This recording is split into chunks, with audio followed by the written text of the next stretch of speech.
we've got a guest today. Hello.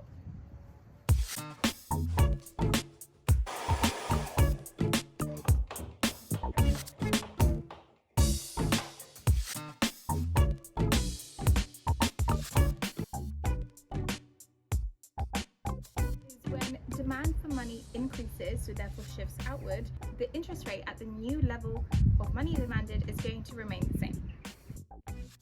We have an interest rate equilibrium. So when money demand equals money supply, it's an equilibrium.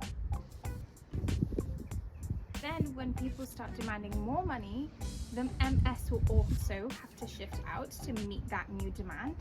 This is done by the central bank because they start to decrease the interest rate, which is our expansionary monetary policy. MONPOL.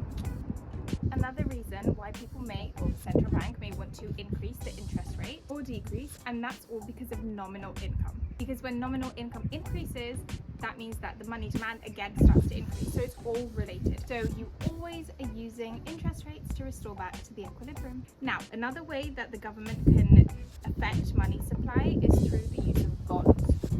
So bonds are very mucho importante.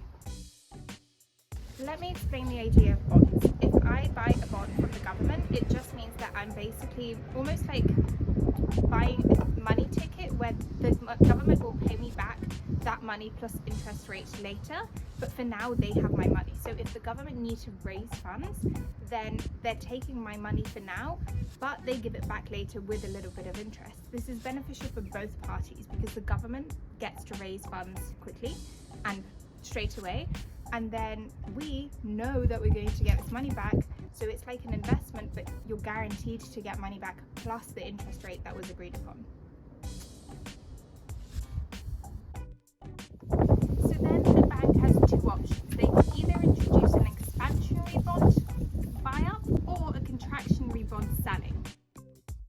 So it's expansionary because they're taking more money in that they can then use for investment, for infrastructure, schools, healthcare, whatever, anything that stimulates the economy, which we then call a multiplier because the money eventually gets multiplied when it's invested by the government. Yeah, it's so exciting.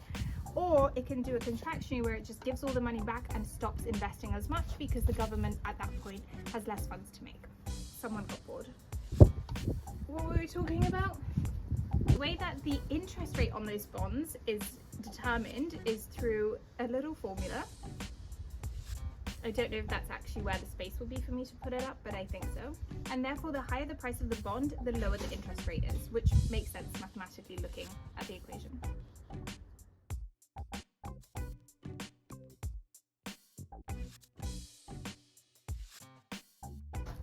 And that's it. So remember, you can book in a tutoring session with me one-on-one. Just read below how to do it. Thank you for watching. I'll see you soon. Yeah?